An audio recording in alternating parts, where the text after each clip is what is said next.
Welcome to the Muse. എല്ലാവർക്കും Muse audio ബുക്കിലേക്ക് സ്വാഗതം. ഇന്ന് നമ്മൾ ഇന്ദുലേഖ എന്ന നോവലിൻ്റെ ബാക്കി ഭാഗമാണ് വായിക്കാൻ പോകുന്നത്. കഴിഞ്ഞ എപ്പിസോഡിൽ, അതായത് ഭാഗം 10-ൽ, നമ്മൾ വായിച്ചു നിർത്തിയത് 12-ാം അധ്യായമായിരുന്നു.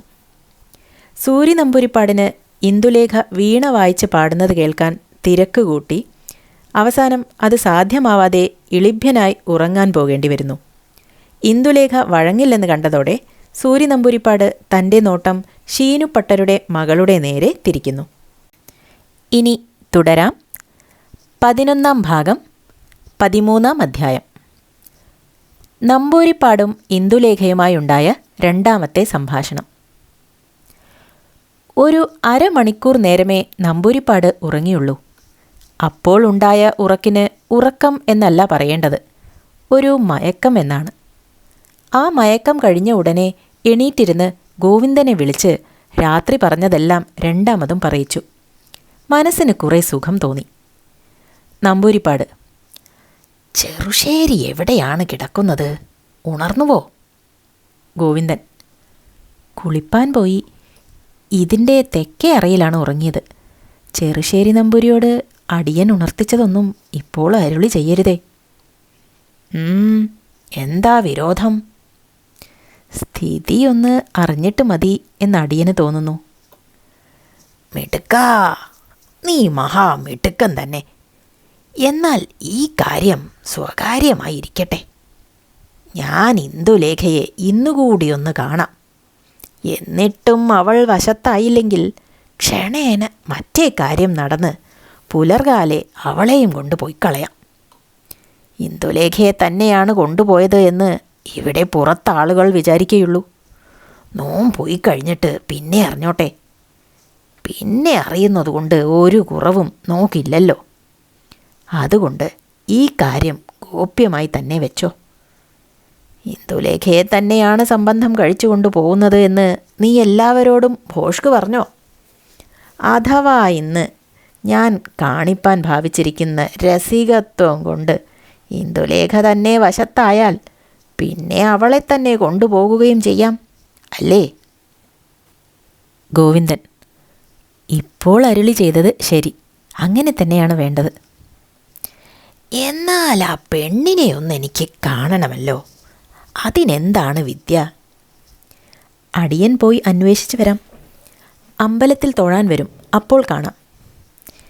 രസിക കുട്ടി, സമർത്ഥ, അത് തന്നെ നല്ല സമയം. നീ പോയി അന്വേഷിച്ചു വാ. ഗോവിന്ദൻ ഉടനെ പോയി അന്വേഷിച്ചപ്പോൾ കല്യാണിക്കുട്ടി സ്ത്രീകളുടെ കുളപ്പുരയിൽ കുളിക്കുന്നത് കണ്ടു. ഉടനെ ഓടിവന്ന് നമ്പൂതിരിപ്പാടെ അറിയിച്ചു. നമ്പൂതിരിപ്പാട് പെടഞ്ഞെണീറ്റ് കുളത്തിലേക്ക് പുറപ്പെട്ടു. നമ്പൂതിരിപ്പാട്ടിലെ അപ്പോഴത്തെ വേഷം ബഹുലഘുവാണ്. ഒരു പട്ടക്കരമുണ്ട് മുലയ്ക്കുമേൽ ചുറ്റിയുടുത്തതും മെതിയടിയും മാത്രമേ ഉള്ളൂ. എൻ്റെ വായനക്കാർക്ക് കല്യാണിക്കുട്ടിയെക്കുറിച്ച് അവളുടെ പേര് പീഠികയിൽ വായിച്ച അറിവ് മാത്രമേ ഉള്ളൂ. ഈ കുട്ടി ഷീനുപ്പട്ടരുടെ മകളാണെന്നും 13 വയസ്സ് പ്രായമാണെന്നും കൂടി അറിഞ്ഞിരിക്കാം. ഇവൾ നല്ല സുമുഖിയായ ഒരു പെൺകിടാവ് തന്നെയാണെങ്കിലും ഇന്ദുലേഖയോടും മറ്റും സാമ്യമാണെന്നോ അതിൽ ഒരു ശതാംശം സൗന്ദര്യമുണ്ടെന്നോ ശങ്കിച്ചു പോവരുത്. അത് കഥ വേറെ, ഇത് വേറെ. കല്യാണിക്കുട്ടി ശുദ്ധ മലയാള സമ്പ്രദായ പ്രകാരം വളർത്തിയ ഒരു പെണ്ണായിരുന്നു. എഴുതാനും വായിപ്പാനും അറിയാം, കുറേശ്ശെ പാടാം. ഇത്രമാത്രമേ വിദ്യാപരിചയമുള്ളൂ. കണ്ടാൽ സുമുഖിയാണ്. 13 വയസ്സിൽ മലയാളത്തിൽ ചില സ്ത്രീകൾക്ക് പ്രസവം കൂടി കഴിയുന്നുണ്ടെങ്കിലും കല്യാണിക്കുട്ടിക്ക് ശരീരപ്രകൃതി കൊണ്ട് യൗവനം ഉദിച്ചു എന്നേ പറഞ്ഞുകൂടൂ. ആകെപ്പാടെ ലജ്ജാരസം ആധിക്യമായി കാണപ്പെടുന്ന ഒരു സാധു കുട്ടിയാണെന്ന് മാത്രമേ എനിക്ക് പറയാനുള്ളൂ. ഇവൾ കുളിച്ചു തോർത്തി തലമുടി വേർപെടുത്തിക്കൊണ്ട് കുളപ്പുരയിൽ നിന്ന് പുറത്തേക്ക് വരുമ്പോഴാണ് നമ്പൂതിരിപ്പാടിൻ്റെ അഭിമുഖമായുള്ള എഴുന്നള്ളത്ത്. കണ്ടയുടനെ ഇവൾ കുളപ്പുരയിലേക്ക് തന്നെ മാറി നിന്നു. നമ്പൂതിരിപ്പാടാണെന്ന് ശങ്കിച്ചിട്ടേയില്ല. അത് സ്വർണവിഗ്രഹമായിട്ടല്ലേ തലേ ദിവസം കണ്ടത്. എന്നാൽ ഏതോ ഒരു പരിചയമില്ലാത്തയാളാണെന്ന് വിചാരിച്ച് കല്യാണിക്കുട്ടി അകത്തേക്ക് തന്നെ മാറി നിന്നതാണ്. നമ്പൂതിരിപ്പാട് അങ്ങനെ വിടുന്ന ആളാണോ? ഒരിക്കലുമല്ല. നേരെ ചെന്ന് കുളപ്പുരയിൽ കടന്നു നോക്കി കണ്ടു. തിരിഞ്ഞ് ഗോവിന്ദനെ നോക്കി. അസല് കുട്ടി എന്ന് പറഞ്ഞു. അപ്പോഴേക്ക് ഗോവിന്ദൻ ചെറുശ്ശേരി കുളിച്ചു വരുന്നത് കണ്ട് വേഗം എഴുന്നള്ളണം എന്ന് പറഞ്ഞു. നമ്പൂരിപ്പാട് കുളപ്പുരയിൽ നിന്ന് പുറത്തേക്ക് ചാടിയത് ചെറുശ്ശേരിയുടെ മുമ്പിൽ നേരെ കുറിക്ക് വെടിവെച്ചതുപോലെ. ചെറുശ്ശേരി: ഇതെന്ത് കഥ, കുളിക്കാറായോ? നമ്പൂരിപ്പാട്: ആയി. ഇത്ര നേരത്തെയോ? അതെ. എന്നാൽ എന്താണ് കുളപ്പുരയിൽ നിന്ന് പുറത്തേക്ക് വന്നത്? മൂത്രശങ്ക. ഗോവിന്ദൻ: നീരാട്ടുകുളി മറ്റേ കുളപ്പുരയിലാണ് നല്ലത്. നമ്പൂരിപ്പാട്: എന്നാൽ അങ്ങോട്ട് തന്നെ പോവാം. ചെറുശ്ശേരി അമ്പലത്തിൽ പോയി ജപിച്ചോളൂ എന്ന് പറഞ്ഞ് വലിയ കുളപ്പുരയിലേക്ക് നമ്പൂരിപ്പാട് വളരെ ഒരു ഘനഭാവം നടിച്ചും കൊണ്ട് ഗോവിന്ദനോടുകൂടെ പോയി. ചെറുശ്ശേരിക്ക് ആകെപ്പാടെ നമ്പൂരിപ്പാട് പറഞ്ഞത് ബോധിച്ചില്ല. നമ്പൂരിപ്പാട് സാധാരണ 8 മണിക്കേ എണീക്കാറുള്ളൂ. കുളി സാധാരണ 10 മണി കഴിഞ്ഞിട്ടേ ഉള്ളൂ. കുളിപ്പാൻ വരുന്നതിന് മുമ്പ് പല്ല് തേപ്പും മറ്റും കഴിയും. ഇന്ന് ആ വിധമൊന്നുമല്ല കണ്ടത്. കിടന്നുറങ്ങിയ ദിക്കിൽ നിന്ന് ബന്ധപ്പെട്ടെണീറ്റ് മണ്ടി വന്നതുപോലെയാണ് കണ്ടത്. പിന്നെ സ്ത്രീകൾ കുളിക്കുന്ന കുളപ്പുരയിൽ നിന്നാണ് പുറത്തേക്ക് ചാടി വന്നത്. തലേ ദിവസം കുളിച്ച കുളപ്പുര കടന്നു പോരണം ഈ കുളപ്പുരയ്ക്ക് വരുവാൻ. പിന്നെ മൂത്രശങ്കയ്ക്ക് പുറത്തു വന്നപ്പോൾ ഗോവിന്ദൻ മറ്റേ കുളപ്പുരയ്ക്ക് തന്നെ പോവാമെന്ന് പറഞ്ഞു. ഇതൊക്കെ ആലോചിച്ച് ഇതിലെന്തോ ഒരു വിദ്യയുണ്ട്, എന്താണെന്ന് അറിഞ്ഞില്ലല്ലോ എന്ന് വിചാരിച്ച് ചെറുശ്ശേരി നമ്പൂരി കുറേ ദൂരം നടന്ന് തിരിഞ്ഞു നോക്കിയപ്പോൾ ഒരു പെങ്കിടാവ് ആ കുളപ്പുരയിൽ നിന്നിറങ്ങി പുറത്തു വന്ന് അമ്പലത്തിലേക്ക് വരുന്നത് കണ്ടു. അത് ശരി, ചെറുശ്ശേരിക്ക് മനസ്സിലായി. ഉടനെ അടുക്കെ കണ്ട ഒരാളോട് ചോദിച്ചപ്പോൾ ആ കുട്ടി പഞ്ചുമേനവൻ്റെ മരുമകളാണെന്നും അറിഞ്ഞു. അതിബുദ്ധിമാനായ ചെറുശ്ശേരി ക്ഷണേന വളരെയെല്ലാം മനസ്സുകൊണ്ട് ഗണിച്ചു. ഇതിലെന്തോ ഒരു വിശേഷവിധിയുണ്ട്, ഇന്ദുലേഖയുടെ പാപമോചനമായി എന്ന് തോന്നുന്നു എന്ന് വിചാരിച്ച് മനസ്സുകൊണ്ടൊന്ന് ചിരിച്ച് മണ്ഡപത്തിൽ ജപിക്കാൻ പോയിരുന്നു. നമ്പൂരിപ്പാട് ഗോവിന്ദനോട്: എനിക്ക് പൂർണ്ണ സമ്മതം, ബഹു സന്തോഷം. ഇന്ദുലേഖ എനിക്ക് വേണ്ട. ഗോമാംസം തിന്നുന്നവരുടെ ഭാഷ പഠിച്ച് ആ അധികപ്രസംഗിയെ എനിക്ക് വേണ്ട. ഇവൾ നല്ല കുട്ടി, പ്രായം ബഹുവിശേഷം. എനിക്ക് ഈ പ്രായത്തിലുള്ള സ്ത്രീകളെയാണ് ഈയിടെ ആഗ്രഹം ഗോവിന്ദ. ക്ഷണം പോയി ഉത്സാഹിച്ചോ. ഇന്ദുലേഖയെ കാണണ്ട എന്ന് വെച്ചാൽ എന്താ? എന്താണ് ഇങ്ങനെ അരുളി ചെയ്യുന്നത്? നേരത്തെ അരുളി ചെയ്തത് മറന്നുവോ? ഇന്ദുലേഖയെ തന്നെയാണ് സംബന്ധം കഴിച്ചു കൊണ്ടുപോകുന്നതെന്ന് എല്ലാവർക്കും എഴുന്നള്ളുന്നത് വരെയെങ്കിലും തോന്നണം എന്നല്ലേ അരുളി ചെയ്തത്? ഇത് മഹാഗോപ്യമായിരിക്കണം എന്നല്ലേ അരുളി ചെയ്തത്? ഹാ, സമർത്ഥ സമർത്ഥ, രസിക, നീയാണ് സമർത്ഥൻ. ഞാൻ അല്പം അന്താളിച്ചു. ഒരക്ഷരം ഞാൻ ഇനി പറയുകയില്ല. എല്ലാം നീ പറയുന്നത് പോലെ. പൊയ്ക്കോ, പോയി എല്ലാം ഷട്ടം ചെയ്തോ. ഇന്ദുലേഖയെ കണ്ടു കളയാം. പക്ഷേ ഒരു ദോഷമാണുള്ളത്.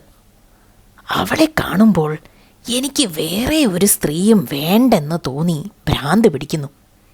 എന്തു ചെയ്യട്ടെ?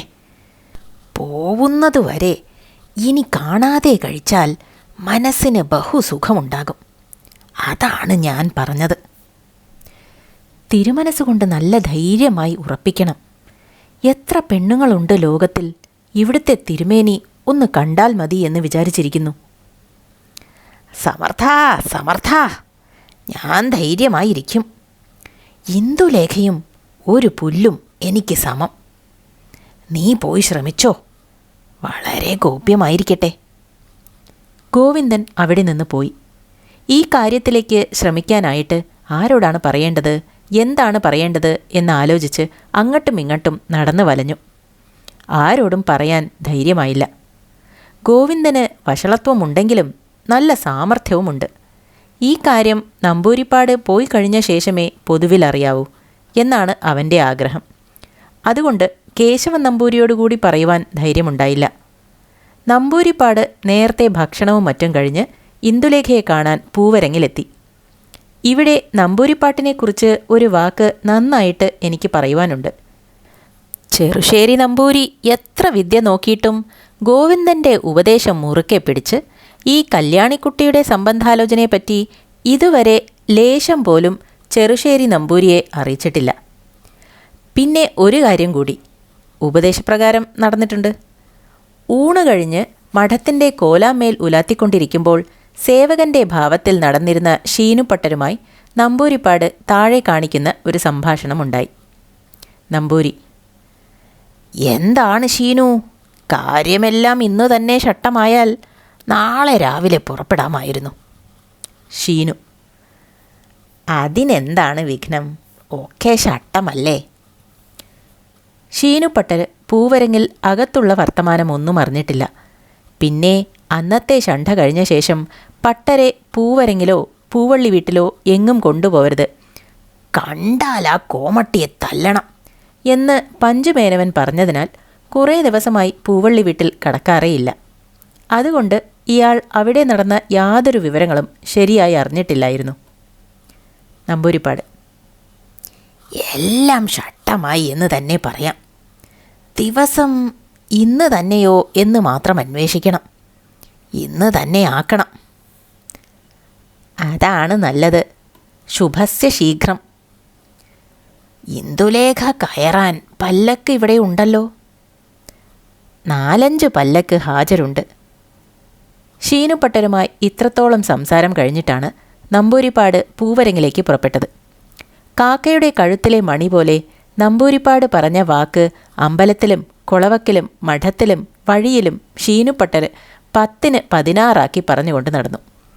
അന്ന് ക്ഷേത്രത്തിൽ ചുരുങ്ങിയിട്ട് ഒരു അടിയന്തരമുണ്ടായിരുന്നു. അതിന് കുറേ നമ്പൂരിമാരും പട്ടന്മാരും കൂടിയിട്ടുണ്ടായിരുന്നു.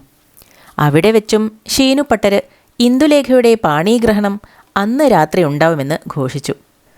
ആ കൂട്ടത്തിൽ അപ്പോൾ ഉണ്ടായിരുന്നതിൽ ശങ്കരശാസ്ത്രികൾക്ക് മാത്രമാണ് ഇത് കേട്ടപ്പോൾ അധികവും വ്യസനമായത്.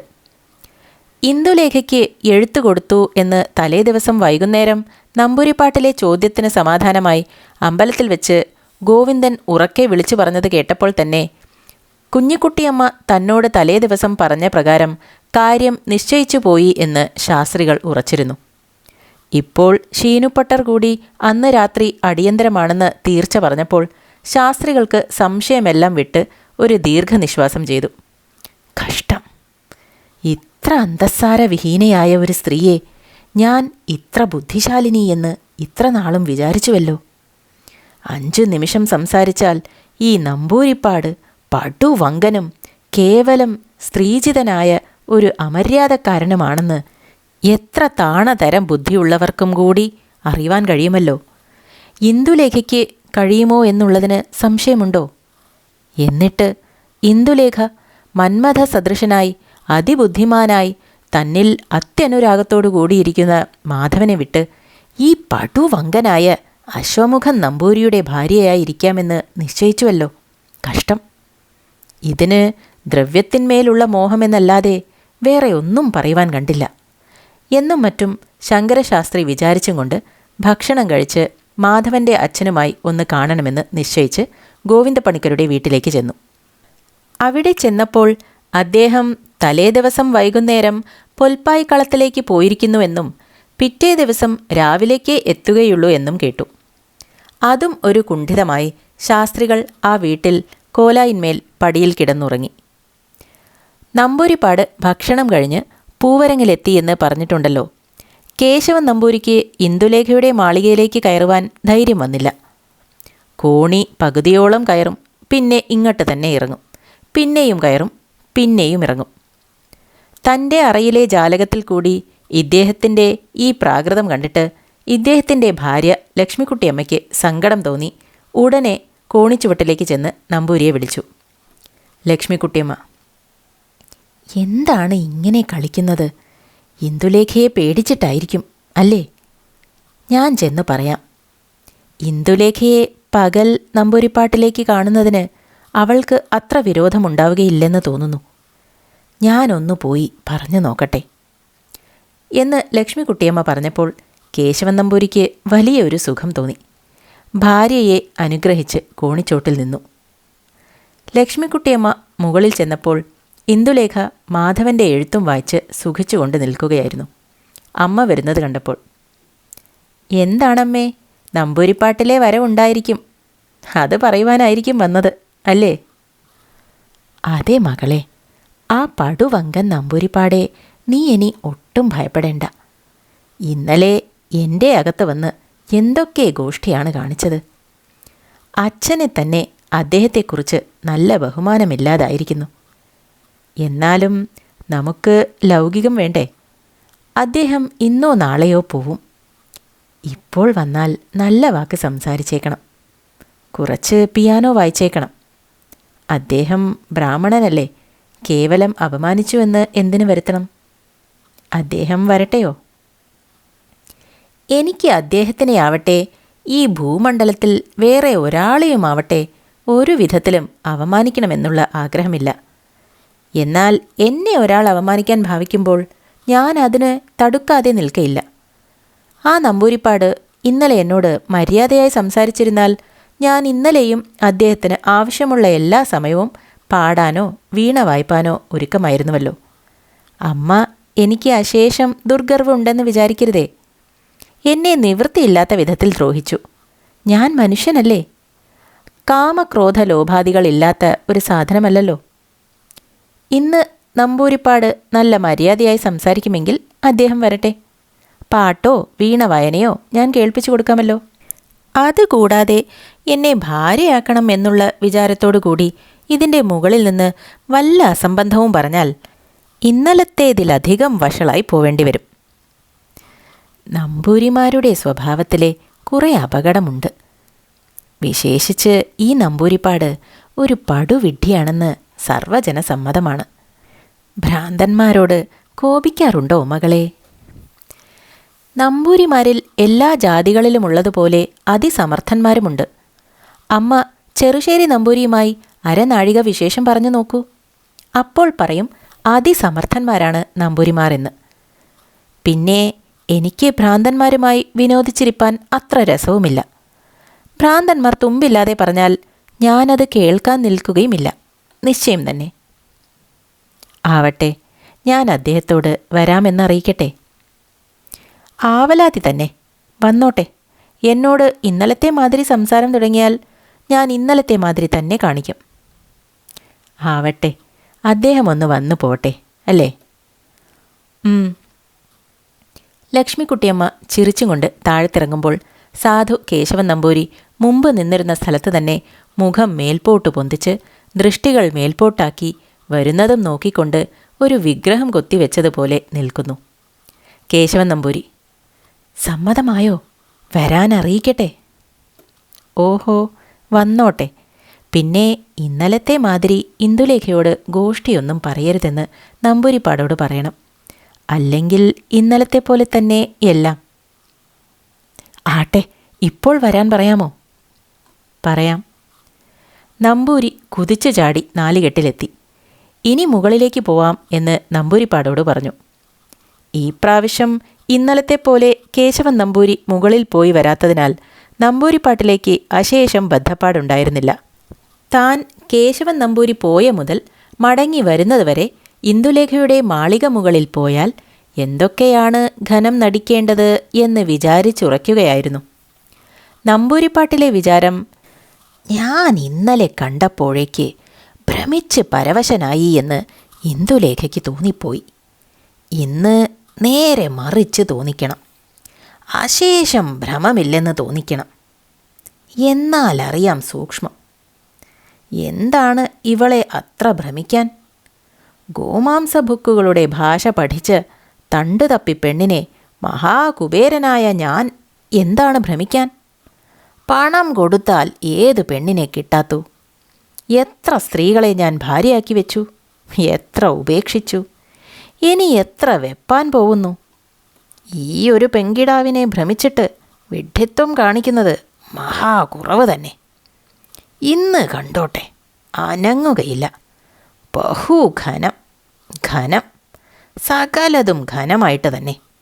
നിൽക്കുമ്പോഴും ഇരിക്കുമ്പോഴും സംസാരിക്കുമ്പോഴും സംസാരിക്കാതിരിക്കുമ്പോഴും നോക്കുമ്പോഴും നോക്കാതിരിക്കുമ്പോഴും എപ്പോഴും ഘനം.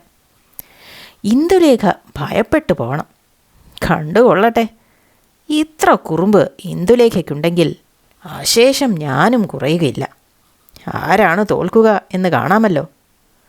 പെണ്ണ് പേടിച്ച് വിറച്ച് കാൽക്കൽ വന്ന് വീഴും. സംശയമോ എന്നിങ്ങനെ വിചാരിച്ച് ജയിച്ചു എന്നുറച്ച് താനെ നമ്പൂരിപ്പാടൊന്ന് ചിരിച്ചു. അപ്പോഴാണ് കേശവൻ നമ്പൂരി ഓടി വന്നത്.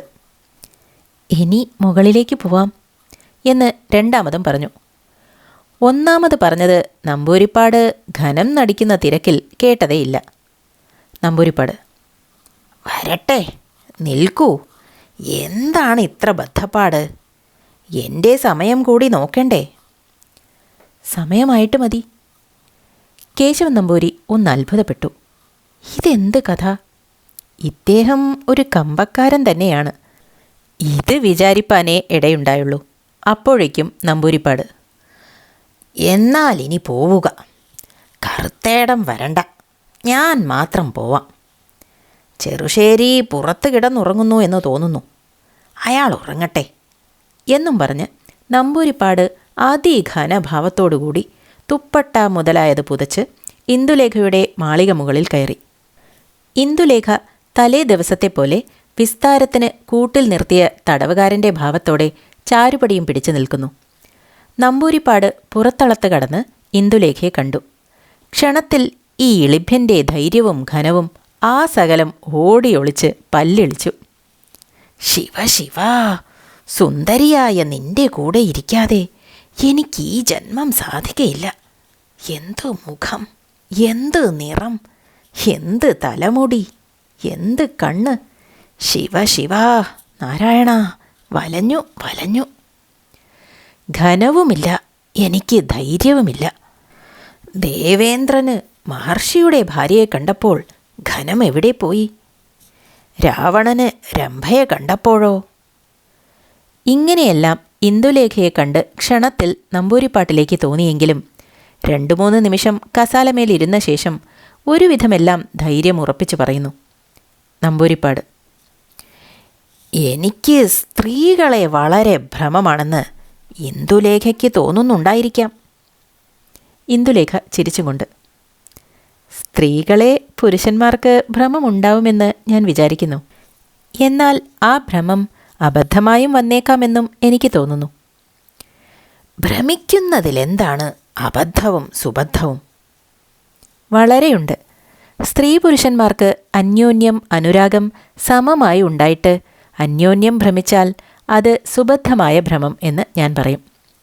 സ്ത്രീ പുരുഷന്മാർക്ക് അന്യോന്യം അനുരാഗമില്ലാതെ ഒരാൾ മാത്രം മറ്റേയാളെ ഭ്രമിച്ച് കാംക്ഷിക്കുകയും മറ്റേയാൾക്ക് അശേഷം അനുരാഗമില്ലാതിരിക്കുകയും ചെയ്താൽ ആ ഭ്രമത്തിന് അബദ്ധഭ്രമമെന്നാണ് ഞാൻ പേരിടുന്നത്. രാവണന് രംഭയിലുണ്ടായ ഭ്രമം അബദ്ധമാണോ? രംഭയോട് അന്വേഷിക്കണം. രംഭ രാവണൻ്റെ ഭ്രമത്തെ അനുകരിച്ച് അങ്ങട്ടും ഭ്രമിച്ചുവോ എന്ന് ഞാൻ അറിഞ്ഞിട്ടില്ല. ഓ, രാവണന് രംഭയെ സാധിച്ചിരിക്കുന്നു. സാധിച്ചിരിക്കാം. അപ്പോൾ അതെങ്ങനെ സാധിച്ചു? അബദ്ധമായ അനുരാഗം ഒരിക്കലും സഫലമാവുകയില്ലെന്ന് ഞാൻ പറയുന്നില്ല. ഒരു സ്ത്രീയുമായി സുഖം അനുഭവിക്കാൻ സാധിക്കുന്നത് സ്ത്രീക്ക് അനുരാഗമുണ്ടായിരുന്നാൽ മാത്രമേ പാടുള്ളൂ എന്നില്ലല്ലോ. അങ്ങനെയില്ലേ? ഇല്ല. എന്നാൽ ഇന്ദുലേഖ പറഞ്ഞത് എനിക്കൊന്നും മനസ്സിലായില്ല. അബദ്ധമായ ഭ്രമം സാധിക്കില്ല എന്നല്ലേ പറഞ്ഞതിപ്പോൾ? അങ്ങനെ ഞാൻ പറഞ്ഞിട്ടില്ല. കള്ളന്മാർക്കും കവർച്ചക്കാർക്കും ചിലപ്പോൾ വിചാരിച്ച പോലെ മുതൽ കവർന്നു കൊണ്ടുപോവാൻ സാധിക്കുന്നില്ലേ? അത് പ്രകാരം അനുരാഗമില്ലാത്ത സ്ത്രീയെയോ പുരുഷനെയോ സാധിച്ചു എന്ന് വരാം. എന്നാൽ ഒരു ഭാഗം അനുരാഗമില്ലാതിരിക്കുമ്പോൾ അങ്ങനെ സാധിപ്പാൻ ശ്രമം ചെയ്ത് സാധിക്കുന്നത് നിസ്സാരമായ പ്രവൃത്തിയാണ്. എന്താണ് നിസ്സാരം? സാരമില്ലാത്തത് തന്നെ. അങ്ങനെ സാധിക്കുന്നതിൽ ഒരു സാരവുമില്ല. അങ്ങനെ പ്രവർത്തിക്കുന്ന പുരുഷനോ സ്ത്രീയോ മൃഗപ്രായം, പശുക്കൾ, ശ്വാക്കൾ ഇവകളെപ്പോലെ. എന്നാൽ രാവണൻ എന്തിന് സീതയെ ഭ്രമിച്ചു?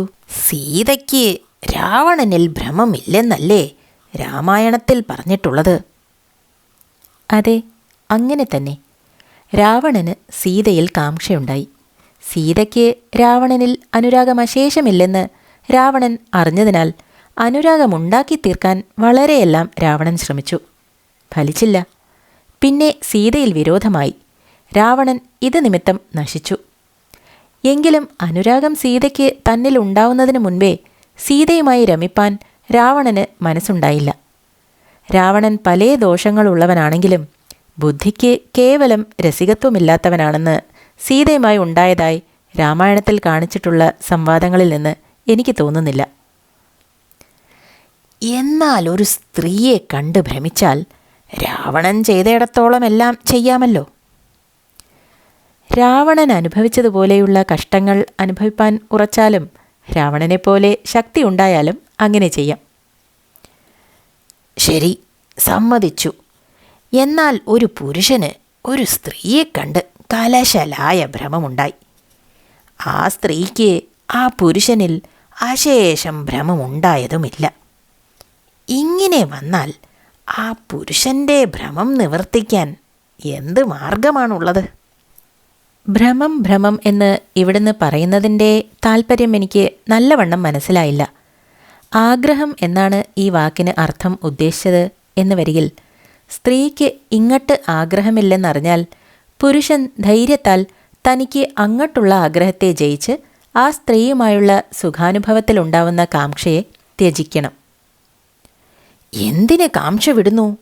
കിട്ടുമോ എന്ന് പരീക്ഷിക്കണ്ടേ? പരീക്ഷിക്കാം. കിട്ടുമോ എന്നല്ല പരീക്ഷിക്കേണ്ടത്, അനുരാഗമുണ്ടാവുമോ എന്ന് പരീക്ഷിക്കാം. ഉണ്ടാവുന്നില്ലെങ്കിൽ ഉപേക്ഷിച്ചാൽ മതി. ഇങ്ങട്ട് ഭ്രമമില്ലെങ്കിലും സാധ്യമായാലോ? അങ്ങനെ സാധിപ്പാൻ ഇച്ഛിക്കുന്നവർ മൃഗപ്രായം എന്ന് ഞാൻ പറഞ്ഞില്ലേ? ഇത് ഇന്ദുലേഖ പറയുന്നത് കുറേ വിഡ്ഢിത്വമാണെന്ന് എനിക്ക് തോന്നുന്നു. പുരുഷന് ഇഷ്ടപ്രകാരം ഒരു സ്ത്രീയെ സാധിക്കുന്നുവെങ്കിൽ പിന്നെ ആ സ്ത്രീക്ക് ആ പുരുഷനോട് ഇങ്ങട്ട് ഭ്രമമുണ്ടായിരുന്നുവോ ഇല്ലയോ എന്ന് എന്തിന് ചിന്തിക്കണം? ഞാൻ പറഞ്ഞ് മനസ്സിലാക്കാം. ഒരു സ്ത്രീസുഖം പുരുഷന് സാധിച്ചു എന്ന് പറയണമെങ്കിൽ ആ സ്ത്രീയെ പുരുഷൻ രമിപ്പിച്ച് സുഖിപ്പിച്ചിട്ട് വേണം.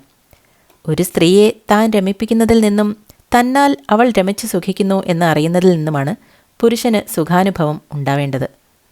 അപ്രകാരം തന്നെ ഒരു പുരുഷനുമായി സുഖിച്ചു എന്നൊരു സ്ത്രീ പറയേണ്ടത് ആ പുരുഷനെ സ്ത്രീ രമിപ്പിച്ച് സുഖിപ്പിച്ചാൽ മാത്രമാണ്. ഈ സുഖാനുഭവം അന്യോന്യം സമ്പൂർത്തിയായി ഉണ്ടാവണമെങ്കിൽ അന്യോന്യം കലശലായ അനുരാഗം ഉണ്ടായിരിക്കണം.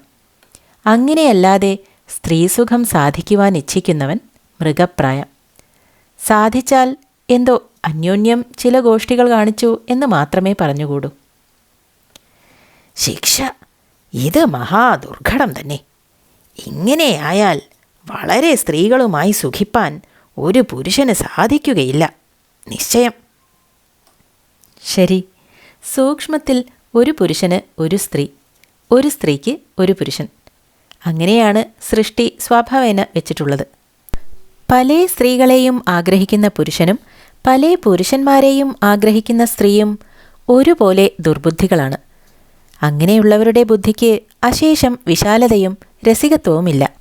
അങ്ങനെയുള്ള സ്ത്രീ പുരുഷന്മാർക്ക് സുഖാനുഭവം വഴിപോലെ ഉണ്ടാവാനും പ്രയാസം.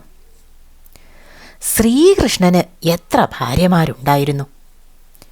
ഞാനറിയില്ല. 16,008 ഭാര്യമാരുണ്ടായിരുന്നു. ശ്രീകൃഷ്ണൻ്റെ ബുദ്ധിക്ക് രസികത്വമുണ്ടെന്നോ ഇല്ലെന്നോ ഇന്ദുലേഖ വിചാരിക്കുന്നത്?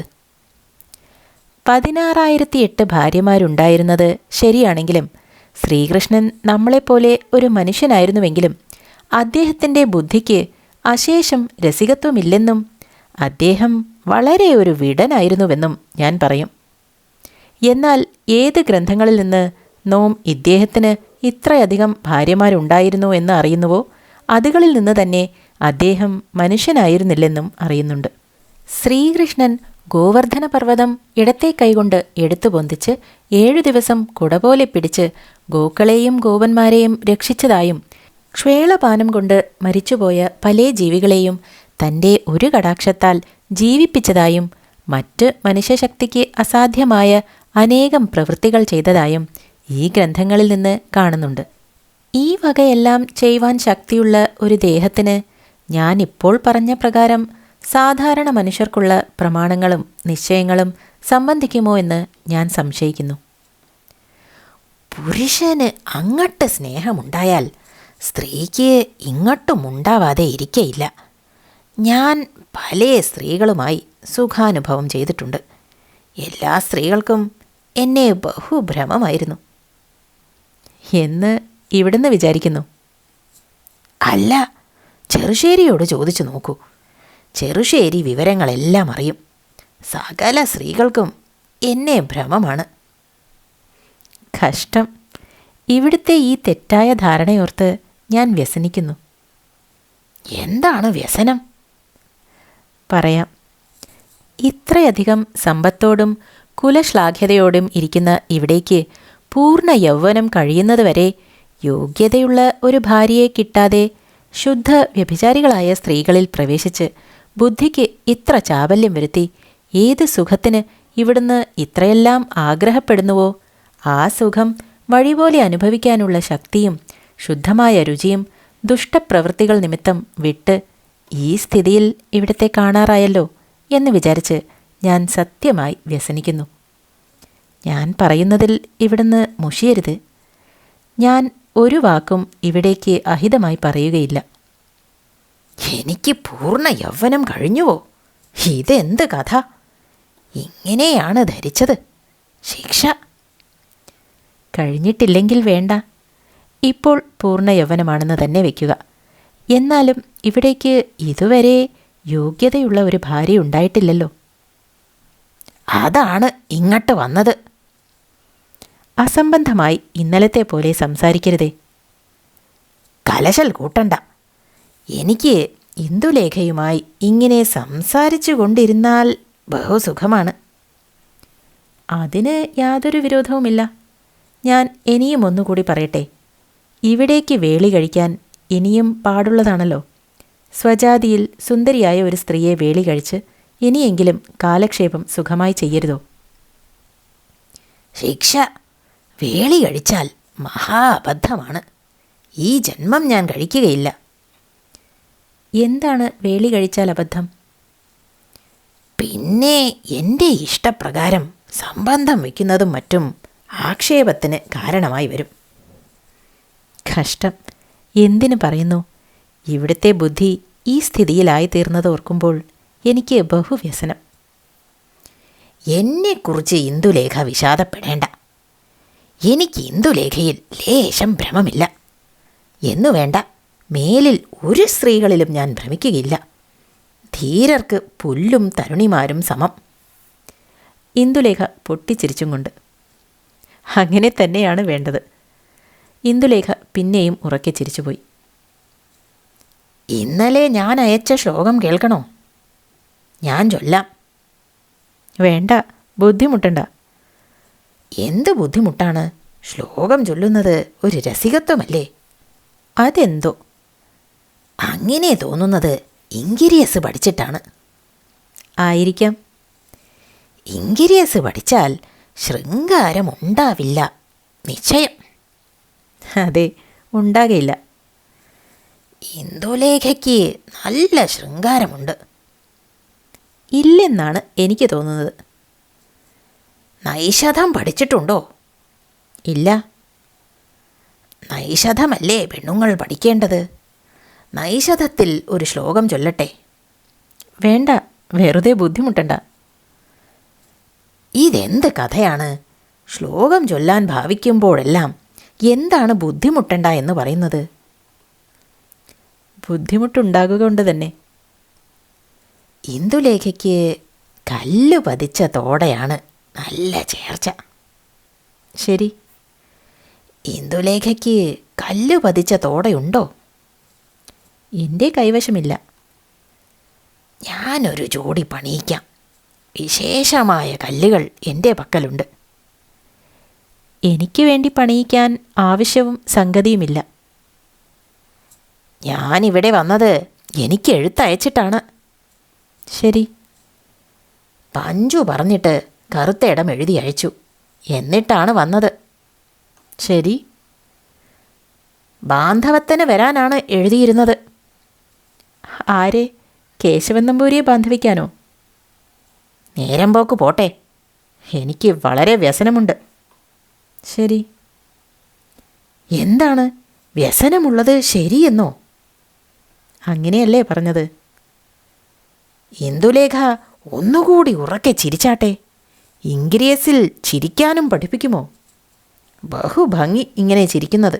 ഒന്നുകൂടി ചിരിച്ചാട്ടെ. ഇന്ദുലേഖ ചിരിച്ച് പരവശയായി അകത്തേക്ക് മുഖം തുടയ്ക്കാൻ പോയി. അല്ല, അകത്തേക്ക് പോയോ? ഇന്നലത്തെ പോലെ എന്നെ ഇവിടെ ആക്കി പോവുകയാണോ? അല്ല, ഞാൻ വരുന്നു എന്ന് പറഞ്ഞ് മുഖം കഴുകി രണ്ടാമതും പുറത്തു വന്നു. ഈ വെച്ചിരിക്കുന്ന വലിയ പെട്ടി എന്താണ്? സംഗീതപ്പെട്ടിയോ? അതെ. ഇതിൻ്റെ വിദ്യ ഒന്ന് കേൾപ്പിച്ചു തരാമോ? അങ്ങനെ തന്നെ എന്ന് പറഞ്ഞ് പിയാനോ വായിപ്പാൻ ആരംഭിച്ചു. ഇന്നലത്തെയും ഇന്നത്തെയും സംഭാഷണത്തിൽ ഇന്ദുലേഖയുടെ ഭാവം കേവലം 2 വിധമായിട്ടാണെന്ന് എൻ്റെ വായനക്കാർക്ക് തോന്നാം.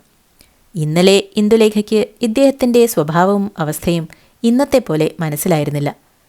തന്നെ തട്ടിപ്പറിച്ചു കൊണ്ടുപോവാൻ അതികുബേരനായ ഒരു മനുഷ്യൻ വന്ന് പരീക്ഷിക്കാൻ പോകുന്നതിന്മേൽ ഉള്ള പുച്ഛവും ക്രോധവും ഇന്നലെ കലശലായിരുന്നു. ഇന്ന് സ്ഥിതി ആകെ മാറിപ്പോയി.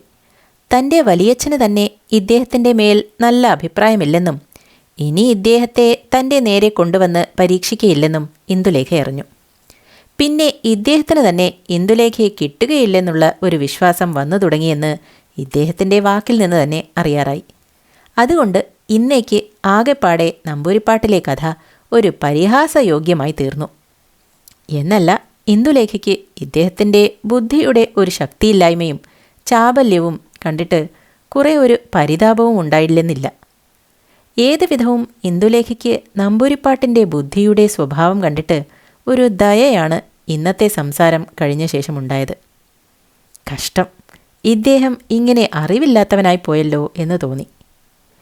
പിയാനോ വായന തുടങ്ങിയപ്പോഴേക്ക് മാളികയുടെ ചുവട്ടിൽ, മുറ്റത്തും മതിലിന്മേലും കുളവക്കിലും മനുഷ്യർ കൂടി തുടങ്ങി. മുമ്പത്തെ പോലെ ചില പട്ടന്മാരും മറ്റും മുകളിലേക്ക് വായന കേൾക്കാൻ കയറുവാൻ ചെന്നപ്പോൾ കേശവൻ നമ്പൂരി കോണിക്കൽ ഒരു പാറാവുകാരൻ്റെ നിലയിൽ നിന്ന് ആരും കയറണ്ട കയറണ്ട എന്ന് പറഞ്ഞ് ആട്ടിപ്പായിച്ചു. ആട്ടുകൊണ്ട കൂട്ടര് കുളക്കടവിൽ വന്ന് കേശവൻ നമ്പൂരിയെയും മറ്റും ശകാരം തുടങ്ങി. ഒരു പട്ടർ, പകൽ സമയം ഭാര്യയും ഭർത്താവും കൂടി ഇരിക്കുന്ന അകത്തെ പാട്ട് കേൾക്കാൻ പോയാൽ എന്തൊരു വിരോധമാണെടോ.